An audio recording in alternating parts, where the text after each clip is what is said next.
വയനാട്ടിൽ മാനന്തവാടിയിൽ അജീഷിനെ കാട്ടാന കൊലപ്പെടുത്തിയ സംഭവത്തിൽ വലിയ പ്രതിഷേധമാണിപ്പോൾ അരങ്ങേറിക്കൊണ്ടിരിക്കുന്നത്. സബ് കളക്ടർ ഓഫീസിന് മുന്നിൽ ജനങ്ങൾ അവരുടെ പ്രതിഷേധം അറിയിക്കുന്നു. പോലീസിന്റെ ലാത്തി പിടിച്ചുവാങ്ങി സബ് കളക്ടർ ഓഫീസിന്റെ വാതിൽ തള്ളി തുറന്ന് ആ തരത്തിലൊക്കെ പ്രതിഷേധമുണ്ടാകുന്നുണ്ടായിരുന്നു.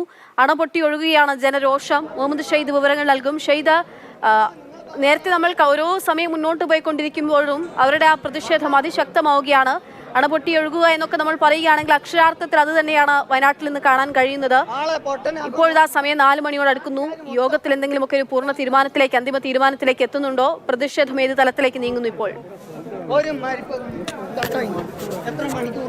പക്ഷേ തീരുമാനം വൈകുക തന്നെയാണ്. സബ് കളക്ടർ ഓഫീസിന് മുമ്പിൽ ജനക്കൂട്ടം ഇപ്പോൾ പ്രതിഷേധിക്കുന്നത് മണിക്കൂറുകളായി. എന്തെങ്കിലും അനുകൂലമായ തീരുമാനങ്ങൾ ഉണ്ടായിട്ടുണ്ടോ? ഇതുവരെ അനുകൂലമായ യാതൊരു തീരുമാനവും ഇല്ല. രാവിലെ മുതലേ പറയുകയാണ് തീരുമാനം ഉണ്ടാവണം.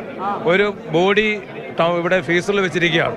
അവിടെ ചർച്ച നടക്കുമ്പോൾ പഴയ തീരുമാനത്തിൽ നിന്ന് ഒരടി മുന്നോട്ട് പോകാൻ വേണ്ടിയാണ് ഏറ്റവും ഒടുവിൽ പറയുന്നത്. അവർ പറയുന്നത് 10 ലക്ഷം രൂപ കൊടുക്കാമെന്നാണ് പറയുന്നത്.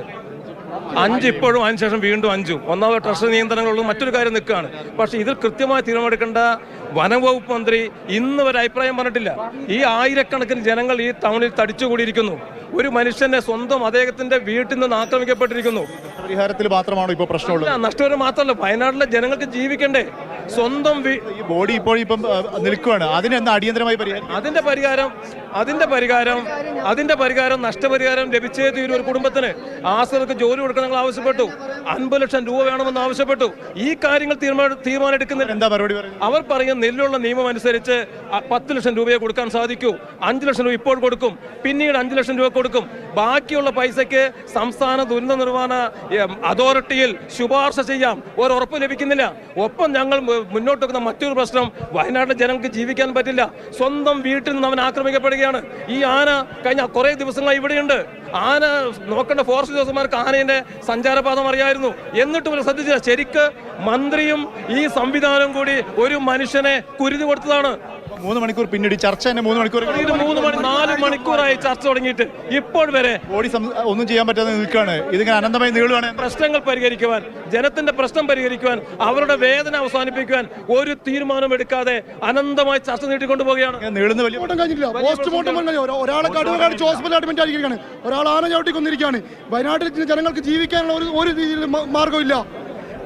ബോഡി പോസ്റ്റ്മോർട്ടം ചെയ്യാൻ പറ്റാതെ നിൽക്കുകയാണ്. അപ്പൊ ഈ ചർച്ച അനന്തമായി നീട്ടുകൊണ്ട് എത്ര സമയം വരെ ഇങ്ങനെ പോകും? 4 മണിക്കൂറായി ഇപ്പൊ ചർച്ച നടന്നുകൊണ്ടിരിക്കുന്നു. 50 ലക്ഷം രൂപയും ആ കുടുംബത്തിന് നിത്യ ജോലിയുമാണ് ആവശ്യപ്പെടുന്നത്.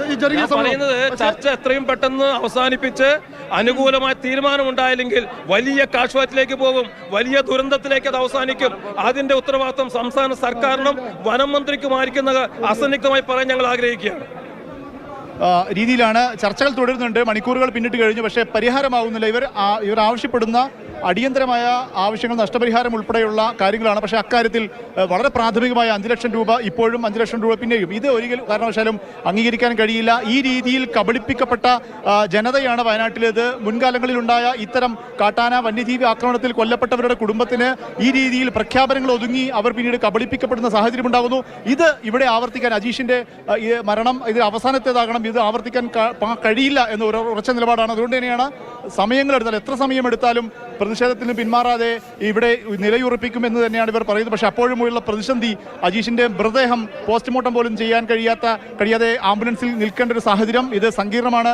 കുടുംബത്തിന് അത് ആ രീതിയിൽ വളരെ സെൻസിറ്റീവായ ഒരു സാഹചര്യമാണ്. അത് സർക്കാർ മനസ്സിലാക്കണം, അല്ലെങ്കിൽ വലിയ പ്രത്യാഘാതങ്ങളിലേക്ക് പോകും എന്നൊരു മുന്നറിയിപ്പ് കൂടി ഇപ്പോൾ നാട്ടുകാർ നൽകുന്നുണ്ട്. ഇപ്പോഴും സബ് കളക്ടർ ഓഫീസിന് മുമ്പിൽ 100 കണക്കിന് നാട്ടുകാർ പ്രതിഷേധം ഇപ്പോഴും ഇവിടെ തുടരുകയാണ്. അക്ഷയ.